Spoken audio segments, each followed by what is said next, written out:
Hello and welcome back to Bicycle Legs and another edition of Studio Albums Ranked. Today we're going to be looking at the studio discography of the great British rock band Dire Straits. I don't really know what genre you would call Dire Straits. In the comments, please let me know what genre you think Dire Straits should be classified as. I'd love to know what your thoughts are. They had 6 albums, studio albums from 1978 through to 1991, so it's a fairly short discography. I'm going to rank them from my least favourite to my most favourite. I should say I really like each of these albums. I definitely knew which one would be my number 6 and which one would be my number 1. The ones in between were a little more difficult. So let's get into it, and my number 6 is going to be their last album from 1991, and that is On Every Street. This is a good album. They waited 6 years after making their previous album before this one came out. And this one definitely does go in a slightly different direction. It feels less to me like a Dire Straits album and more like what Mark Knopfler would do in his solo career as time went on. It feels to me like he was trying to scale down expectations a little bit. But there's still some good songs on here. I always thought the lead single, Calling Elvis, was absolutely wonderful. On Every Street, the actual title track is really good. The Bug, Heavy Fuel. Yeah, there's some really good songs on here. Ticket to Heaven. Yeah, it's a good album, but I just think the other ones are better. So let's get into my number 5. This is where it started to get a little bit difficult for me. My number 5 is going to be their second album from 1979, and that is Communique. This is a really good album. Sometimes people think it pales in comparison to the debut. I can kind of see that, but I also feel like it did start to show some signs of where the band would go with their next couple of albums, especially on a track like Once Upon a Time in the West. They're starting to expand a little bit, get a little more cinematic, as it were. That's one of my favourite songs on the album. Where Do You Think You're Going is a really good song. Lady Rider I thought was a great single. Surprised that wasn't a bigger hit. Angel of Mercy, Single-Handed Sailor, Follow Me Home. There's some really good songs on here. The title track, Communique. It was really hard to rank these. My number 4 is going to surprise a lot of people, I think, because it's probably going to be quite a few people's number 1.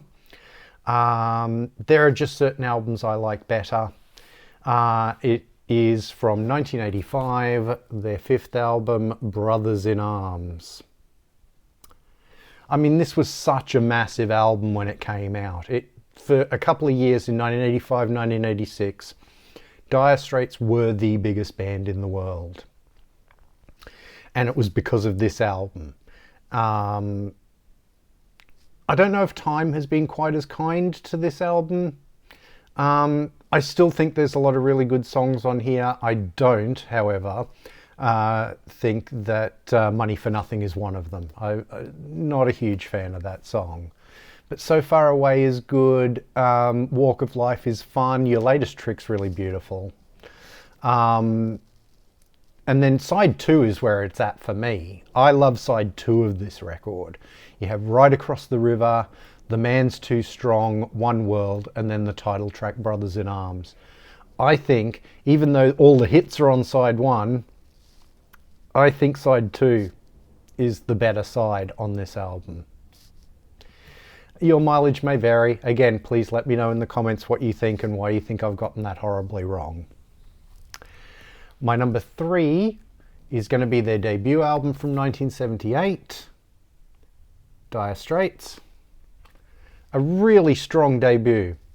Lots of really good songs. I mean, Sultans of Swing, heard it a million billion times, but I never get sick of hearing it. But I mean, Down to the Waterline's a great opening song. Water of Love.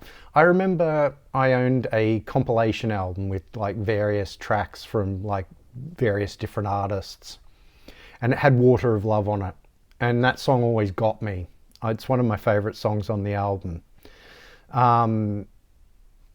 You know, you get the more bluesy sort of songs like Setting Me Up and Southbound Again.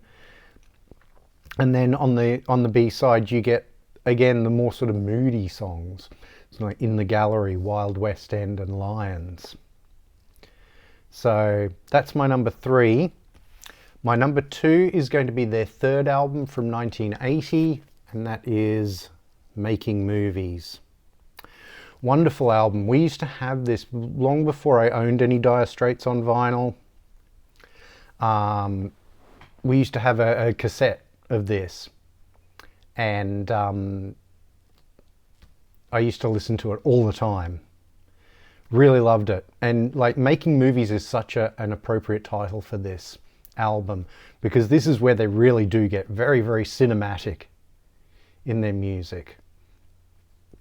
And you get Tunnel of Love, and then you get Romeo and Juliet, and Espresso Love, and Skate Away, and, you know, just wonderful, wonderful songs. I really, really love this album.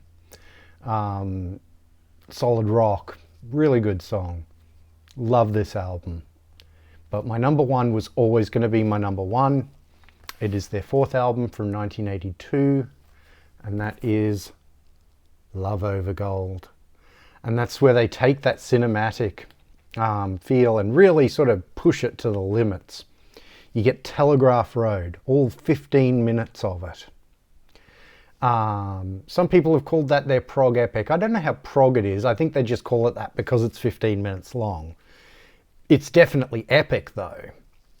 And it's possibly my favorite Dire Straits song.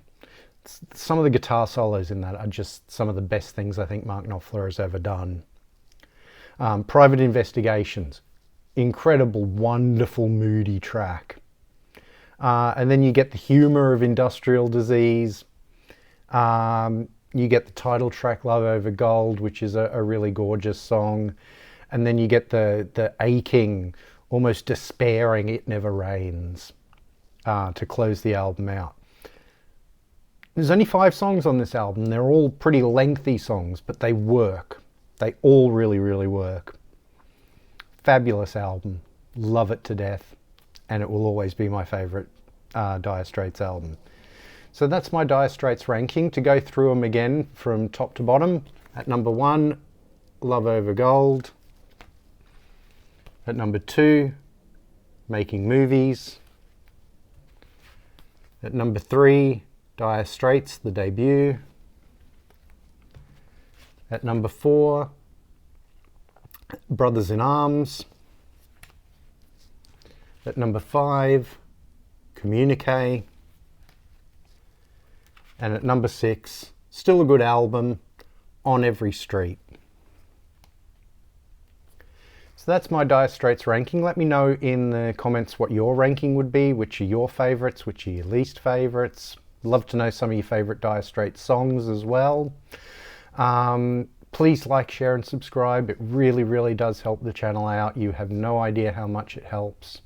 If you're new to the channel, please go and have a look at some of my other videos. I have everything playlisted now, so if you want to go and see some of my other Studio Albums ranked shows, there's a playlist for that. If you want to see some of my reviews, there's a playlist for that. If you want to see my In Defense Of series, there's a playlist for that, and so on and so on. If you want to follow me on social media, I'm at bicyclelegs on Instagram and Twitter. Instagram, I'm mostly posting the records I happen to be listening to at the time. Twitter, I do talk about anything and everything, but I am definitely trying to give that more of a music focus. Thank you very much for watching, and I'll see you in the next one.